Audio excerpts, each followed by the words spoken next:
Merci et bonjour à tous. On est ravis d'être avec vous aujourd'hui pour vous parler. Alors déjà, peut-être pour ceux qui ne nous connaîtraient pas, Retail Inc, qu'est-ce que c'est? C'est la régie intégrée du groupe Fnac Darty.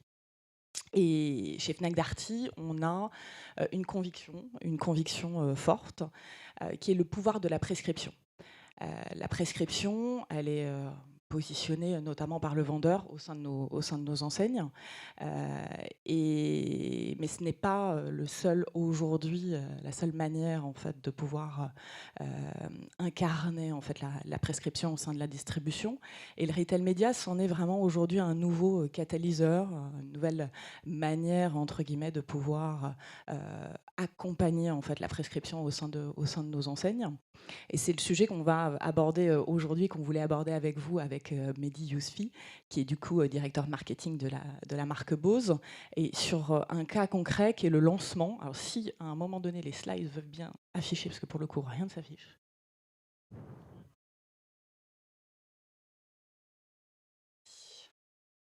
Merci beaucoup. Et donc le pouvoir de la prescription, qui est le sujet qu'on va aborder aujourd'hui, autour du lancement d'un nouveau casque, qui est le casque QC45. Alors Mehdi, je ne sais pas, QC45, c'est un nom de code peut-être? Alors effectivement, le nom complet en fait est Quiet Comfort 45. Mais en fait, c'était peut-être un patronyme un petit peu trop lourd à porter, donc on l'a rapidement en interne raccourci sur la gamme QC. Et en fait, ce QC45, il est extrêmement important pour la marque puisque c'est vraiment un best-seller au niveau de la gamme des casques de Bose.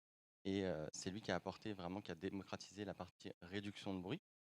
Et d'ailleurs, peut-être que parmi vous, certains en possèdent un, c'est fort possible. Donc, la tâche pour nous de devoir renouveler un tel produit n'était pas aisée. On a de grandes ambitions dessus et il fallait donc garantir un lancement à la hauteur de ces ambitions. Donc, en fait, pour ce lancement, on a travaillé un plan coordonné avec la régie Fnac qui nous a permis, en fait, Fnac est évidemment un partenaire stratégique pour nous. Et tout l'avantage, c'était pour nous de pouvoir adresser une campagne bas de funnel, donc assez classique, avec des outils de conversion, de considération, mais également des outils très haut de funnel, avec des campagnes médias, travailler ensemble dans une logique d'omnicanalité, qui est très importante pour nous. Et en fait, cette campagne qu'on a travaillée, elle permet de dégager quelque chose de crucial pour nous, c'est s'assurer de toucher en fait une audience large, certes, mais extrêmement qualifiée et d'avoir énormément de data relative à ces activations. Donc ça, c'est extrêmement important. En termes puisqu'on parle justement de ces activations, eh bien cette campagne, elle est centrée autour de campagnes social media, ainsi que du YouTube, de campagnes outdoor sur des flagships tels que les magasins de Terne et de Saint-Lazare, on les voit ici d'ailleurs, mais également des campagnes avec des influenceurs, pardon, des créateurs de contenu, on va être froissé de soi. Euh, et on a eu au final un plan extrêmement puissant qui a extrêmement bien délivré. Et en parlant de puissance, je pense qu'Alexandra, tu as un chiffre qui est assez parlant. Ouais, s'il y a un chiffre à retenir, je pense, aujourd'hui sur les audiences du groupe Fnac Darty, c'est 1 sur 2. 1 sur 2, c'est un Français sur 2 aujourd'hui qui est client des enseignes du groupe, ce qui veut dire que potentiellement, c'est un Français sur 2 qui peut être exposé à nos solutions de communication, comme on l'a montré sur le plan Bose, qui a été mise en avant. Pour le coup, cette puissance, elle est indéniable, importante. Je pense que c'est aussi dans les éléments qui ont été importants pour Bose, c'était le sujet de complémentarité.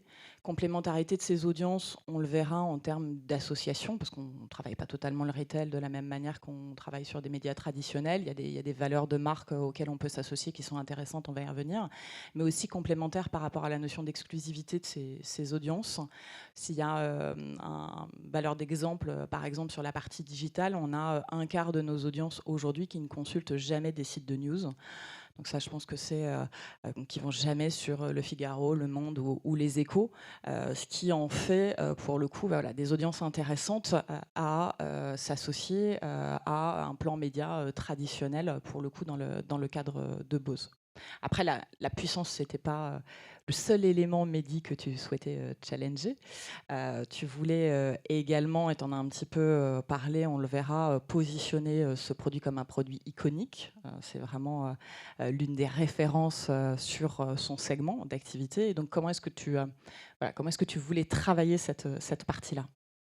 Alors, il y a une chose qui est très importante pour ce produit. J'ai voulu sortir un peu, enfin, on a voulu sortir un peu des sentiers battus, puisque Bose, historiquement, communique sur des features, des caractéristiques de la réduction de bruit. Mais il y a quand même une caractéristique essentielle pour un casque, c'est l'écoute de la musique. En tout cas, ça me paraît essentiel.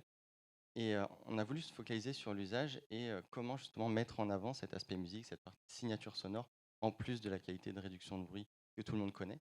Eh bien, on a décidé de s'associer à une ambassadrice extrêmement connue, donc en l'occurrence la chanteuse Jane. Et ça fait tout à fait sens, puisque quand on pense à cet aspect musique, en fait, c'est un élément commun à l'ADN de Bose, mais également à l'ADN de Fnac, en l'occurrence. Donc ça faisait tout à fait sens pour nous d'aller chercher une ambassadrice, pouvoir raconter une histoire qui va parler aux clients autour de la signature sonore, de pouvoir associer ce produit à une icône et de pouvoir également, d'un point de vue conversion, créer des offres exclusives liées à ce partenariat et pouvoir les mettre en avant via la régie. Donc ça, c'est quelque chose de très important pour nous. Oui, et puis tu parlais de la retranscription sur nos ADN. Je pense qu'il y a aussi un environnement assez particulier dans un magasin de la FNAC. Il y a un côté flânerie. On va tous découvrir des produits à la FNAC. On vient pour découvrir une sélection, on vient se balader. On n'arrive pas forcément avec une idée précise sur un achat de produit, ce qui fait aussi la singularité de nos audiences. Et pour le coup, on a tous en général voilà, un petit souvenir de s'être assis dans le magasin de la FNAC à lire une BD pendant que ses parents voilà, cherchaient des produits, faisaient son shopping. Donc voilà, je pense que ça, c'est des souvenirs qui sont un peu ancrés chez tout le monde, dans un univers où on a une sélection de produits aujourd'hui très riche. Donc cette sélection de produits, bah, elle demande aussi à être challengée, accompagnée. On est dans un monde de l'hyper-choix pour le consommateur. Donc il n'a jamais eu autant besoin d'être accompagné dans son choix. Le vendeur, c'en est l'incarnation en magasin. Comment est-ce qu'on fait cette retranscription en digital? L'univers, enfin la période pour le coup du Covid nous a pas mal challengé sur le sujet. Très clairement, on n'était pas à la hauteur sur l'e-commerce et sur l'accompagnement de l'e-commerce. Et on était aussi beaucoup challengé par nos partenaires marques pour trouver des réponses qui permettaient de mieux accompagner ce choix, pour le coup, le choix du consommateur sur une sélection de produits et mieux l'éclairer, on va dire. Donc on a développé, notamment grâce au Retail Media, qui avait la possibilité de, voilà, d'accompagner ce développement. On a développé des nouveaux formats, des nouvelles solutions. Donc, le live stream, c'en est un bon exemple. Live stream, live shopping. On l'a, dans le cas de Bose, réalisé avec un influenceur qui s'appelle Monsieur Greux, qui nous a permis, qu'un influenceur référent sur l'univers de l'high-tech, associé... C'est absolument horrible de se voir à l'écran. qui associé... alors oui, Mehdi est multicarte en plus. Il accompagne les live streams également. Et qui pour le coup voilà, nous a permis vraiment d'être sur un format one-to-many, entre guillemets, avec la spécificité d'adresser un message one-to-one, mais avec la capacité, du coup, sur une audience large, rapidement, ce qui était très intéressant. On a aussi travaillé sur la partie sociale, bien évidemment, TikTok qui était un bon format pour travailler les dispositifs qu'on a formatés ensemble. Et puis, le groupe Fnac Darty a aussi avancé dans cette réflexion en voulant créer un lieu de mutualisation de l'ensemble de ces contenus de prescription qui a émergé, qui a vu le jour il y a quelques semaines maintenant, qui s'appelle l'éclaireur, qui va nous permettre de synthétiser l'ensemble de nos contenus de prescription, donc le vendeur Fnac, les conseils du vendeur Fnac, la partie labo Fnac référente aujourd'hui. On avait fait un test produit notamment avec Bose, toute la partie content, hein, globalement au sens large du terme, les événements également, la retransmission live de nos événements. Donc c'était tout naturellement un espace pour ancrer aussi le dispositif de Bose. Peut-être un petit mot là-dessus? Alors, ouais, on parlait de la musique, du fait que ça faisait énormément sens. Et il y a une petite spoiler alerte ici, puisqu'en fait, on peut l'annoncer maintenant, Bose va être partenaire principal de la prochaine édition des Fnac Night, donc le festival Fnac, qui aura lieu début décembre. On est ravis. Eh ben, nous également. Pour le coup, on est sur vous l'avez vu, sur un dispositif qui alliait puissance, omnicanalité, qui alliait également en fait ces contenus de prescription qui étaient importants dans l'articulation pour Bose auprès de nos audiences. La campagne est encore en cours, mais déjà on va dire un premier résultat sur ce dispositif avec plus de 2 points de part de trafic qui a été gagné pour Bose, pour le coup par rapport à sa catégorie, sur l'univers de la catégorie casque. Donc c'est des premiers résultats encourageants, notamment parce que c'est aussi un effet de halo sur l'ensemble de la marque Bose et pas exclusivement sur le QC45, ce fameux nom de code, que maintenant j'arrive à retenir. Voilà, on espère vous avoir éclairé sur le pouvoir de la prescription dans l'univers du retail média. Donc merci à tous pour votre attention.